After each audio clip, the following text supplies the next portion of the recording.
History and Biography is sponsored by Wells Fargo.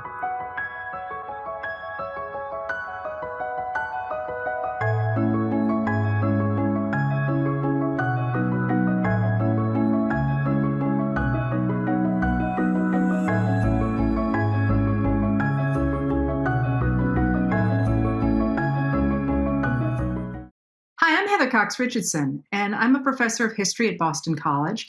And I'm thrilled to be here at the National Book Festival this year. Although, of course, I'm not in Washington. I'm here on the coast of Maine, sitting in front of all the books I use to write the books I write, and in the space where I produce things. So I'm thrilled to be here talking about my new book, How the South Won the Civil War. Oligarchy, Democracy, and the Continuing Fight for the Soul of America. A name, by the way, that I did not come up with, but somebody listened to what I was trying to write about and said, well, this is the only possible title you can have. And the reason she said that was because the book is really started really as an attempt to understand why today's Republican Party is so clearly tied to the image of the American Confederacy. Like, how did the Confederate States of America, which lost in the Civil War, become such a powerful symbol for one of today's major political parties? It's kind of a funny question if you think about it. And the more I got into figuring out why that was the case, why Republicans why Republicans were interested, for example, in waving Confederate flags or protecting Confederate statues. What I figured out was that American democracy has within it a fundamental contradiction. And that is that the founders who came up with the idea that, all men are created equal, in fact, owned other human beings. They enslaved Africans, they enslaved indigenous people, and they considered women a lesser being altogether. So inherent within the concept of American equality, there was also the concept of American inequality. And that contradiction, that paradox, has driven our politics ever since. Because what that did was it gave to oligarchs a language that they could use to undermine democracy. And the way it worked was this: oligarchs have been able since the beginning to convince voters, white male voters, those people who were created equal from the start, that any time that people of color or women began to approach equality, there was a corollary to that American paradox, that what it would mean for women or people of color to get equality was inequality for those white men who had initially been the ones included in the idea that all men are created equal. And with that corollary to that first American paradox, we have within ourselves, within this country, a fundamental weakness of American democracy.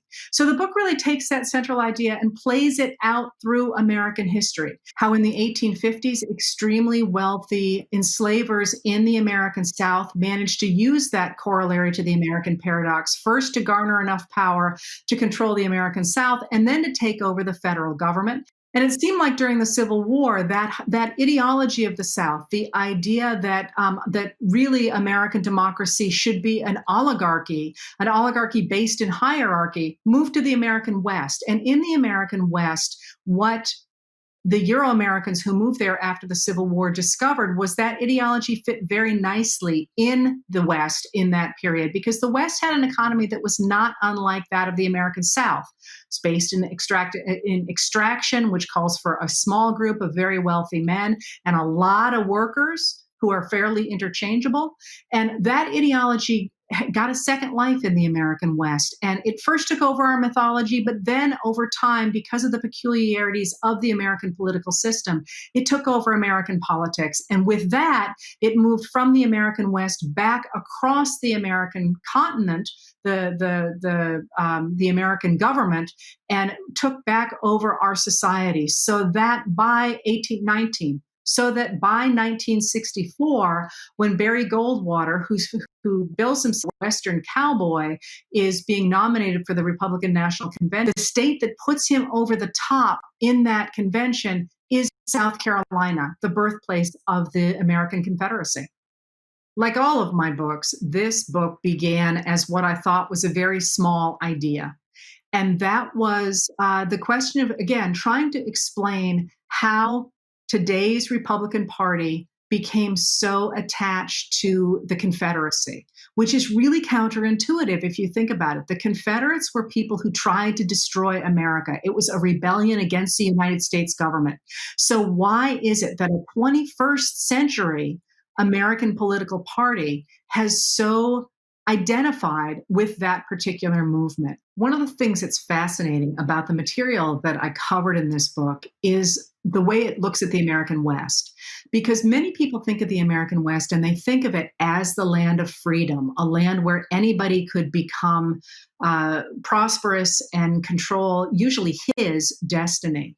What was interesting to me about the material in this book was that it suggested that just the opposite was true, that that image was a deliberate attempt to justify a hierarchical society that put a few white men on top. And these, of course, were symbolized by the American cowboy, the guy who had his wife, maybe, or women in the upstairs in the saloons in the West, but who ran their lives in a way that they insisted was independent, but it was really dependent on federal assistance.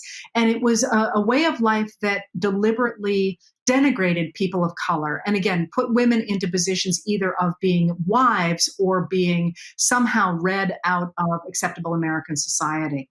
And realizing that we were probably telling the story of the American West wrong in popular mythology really emphasizes, to me, I think, how important it is to keep re-examining our history, in part because we get new sources, but also in part because we change. We change as people and we change as a country, and the stories that we tell matter for how we define ourselves. And one of the things that really jumped out at me as this book developed was the idea that so often when people talk about the history of Mexican Americans or Chinese Americans, people or women, they somehow see that as being separate from history, that it's somehow a niche history. But in fact, what you realize when you look at the larger picture of America and what happened in the American West and how that rebirth or rejuvenation of the idea of an American hierarchy in the American West after the Civil War really reinstated the idea that a few good white men should rule the country.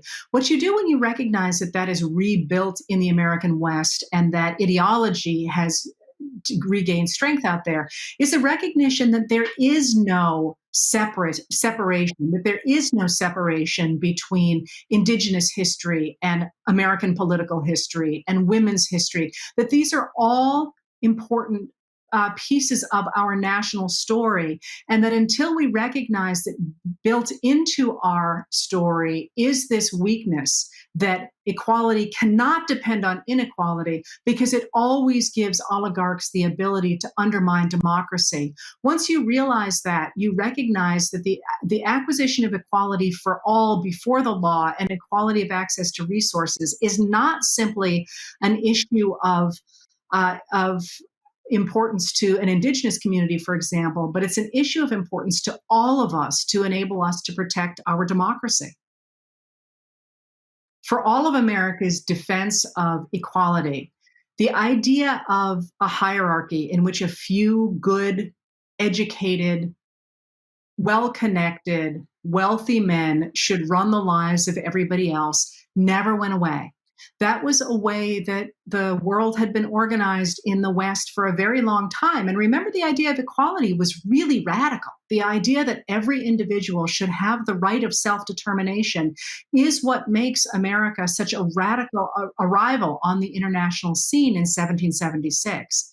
But that idea that some people should control everybody else has always been part of the American scene. And the question is, how did those people who believe that manage to get voters who believe in equality to sign on to their program? And the way that they do that is to leverage the language of this American paradox and the corollary to the American paradox. But it's important, I think, to remember that the reason that the oligarchs have had the ability to leverage that language is because there's a good side to all this as well, that voters really do want to defend American equality. They do care about human self-determination. They do care about the American dream. And that, in a way, makes them susceptible to their manipulation by people who are using them to reinforce their own power.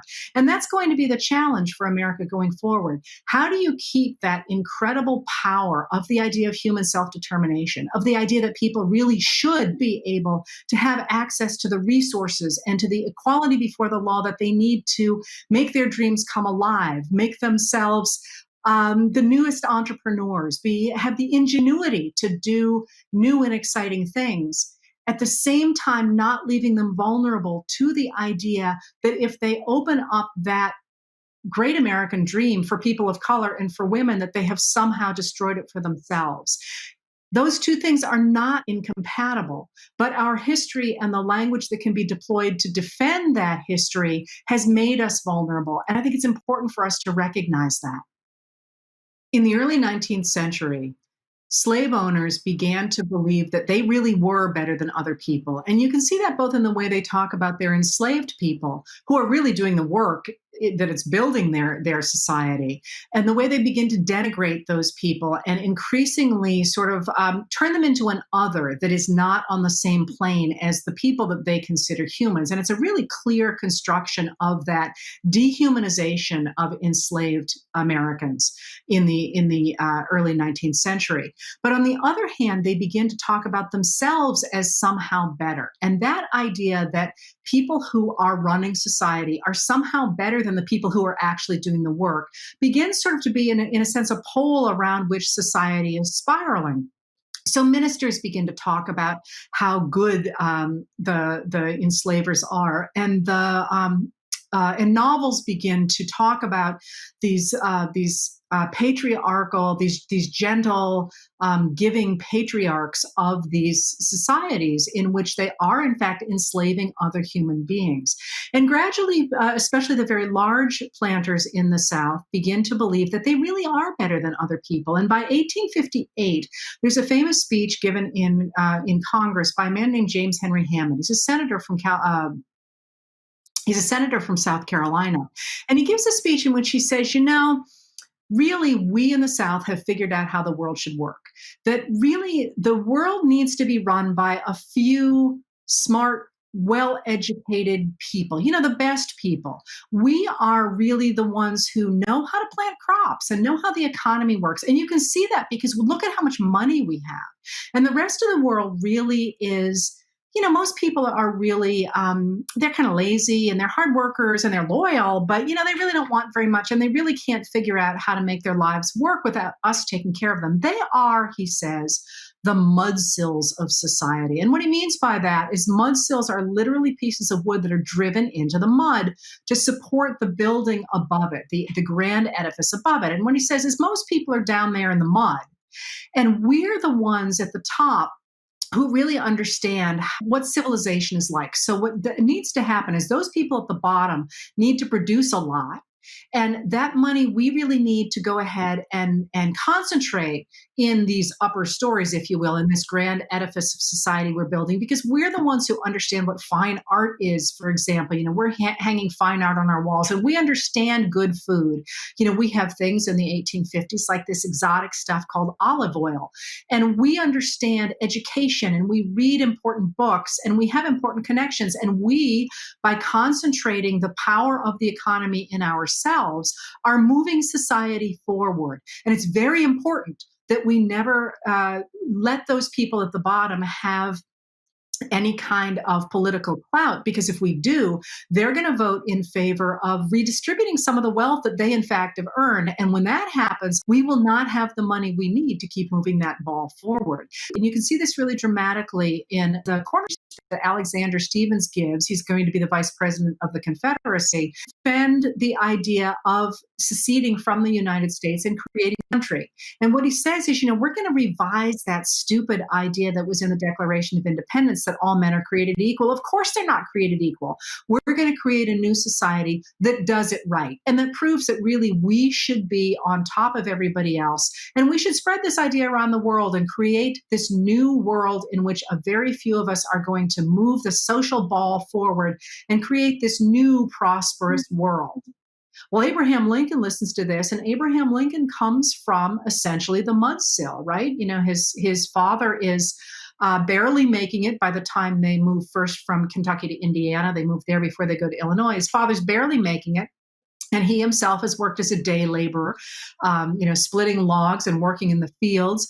And he obviously is a genius. And he looks at this and he says, really? I should spend my life like this? And he says no. And quite deliberately in 1859, he responds to James Henry Hammond's speech with his own speech before the Milwaukee Agricultural Fair, in which he says, no, there's some people who think the world works best if you put a few very wealthy people on top of it. But there are those of us who believe, and that's the mudsill theory, but there are those of us who believe that the way the world really should work is for the government to put its resources and its protection on the people at the bottom. Because if you give those people access to resources and equal protection before the law, they're going to innovate. They're going to come up with new ideas. And remember, Abraham Lincoln is our only president who has a patent. He's invented something himself. You're going to have constant movement, constant new ideas, really hard work, people who are thinking of new things. And what they're going to do is they're going to find all sorts of new ways to do things, and they're going to create more value than they can possibly consume. And they're going to support, because they're going to create so much, they're going to support a class above them, the merchants and the small entrepreneurs who are going to do the exact same thing. And they in turn will support a very small group at the very top of industrialists and financiers. We don't need a lot of them. But they in turn will hire people at the bottom. And this, he says, is the concept of free labor. And this is how he defines American democracy and American equality. Because he says, if you concentrate all the wealth at the top, those people are going to end up in their own bubble. Those are my words, not his. They're not going to innovate. They're going to get lazy. They don't really have to do anything because they're taking all the wealth from other people, and society is going to stagnate. He says, if you really want to move things forward, put stuff at the bottom. And those two different ideas about what democracy means and what equality means are ones I think that you can see reflected in America from before that period, but also after that period, including into the present. Lincoln's articulation of the importance of supporting people at the bottom, the people who are inventing, the people who are working hard, the people who are changing, is, to my mind, really the heart of what American democracy should be about. And that's one of the reasons it's so exciting to be at a festival that actually talks about the importance of American ingenuity. Because while Lincoln is talking about the ingenuity of, literally in his case, farmers and small inventors, one of the things that I was really trying to highlight in this book, How the South Won the Civil War, was the importance of ideas and the importance of thinking in new ways and the ability of Americans to take an old way of thinking and discard it and able to try something new and something better and to think of things in a new way. And that's one of the things that is so exciting about the Library of Congress and also this particular festival, is that the way that we communicate these new ideas and the way we change the way we think is through books and through writing. And to be part of that in this moment in America when we are seeing a world that looks a lot like the 1850s did, a world that looks like the time when these very large slaveholders convinced a number of their own poor white voters that the only way for those people to stay in power was to keep people of color and women down, to make sure that they didn't participate in that equality. We're sitting in a moment that looks a great deal like that. I think that's exactly why today's Republican Party is so, including the president, is so defensive of Confederate symbols. So we're looking at a moment that looks very much like that of the 1850s. But while in many ways that seems hidebound and it seems very frightening, it's also a time of great new ideas and the sort of chaos that produces new ideas, the sort of time that Abraham Lincoln was looking at in 1859 when he said, no, that's not what American democracy is about. American democracy is about the hard workers, the people at the bottom, the people who are coming up with new ideas or coming up with new inventions, who are thinking of new ways to approach American democracy and to create a new government that is of the people, by the people, and for the people. And we're in a moment just like that today. And for all that it's frightening, it's also an incredibly exciting time to be participating in American democracy.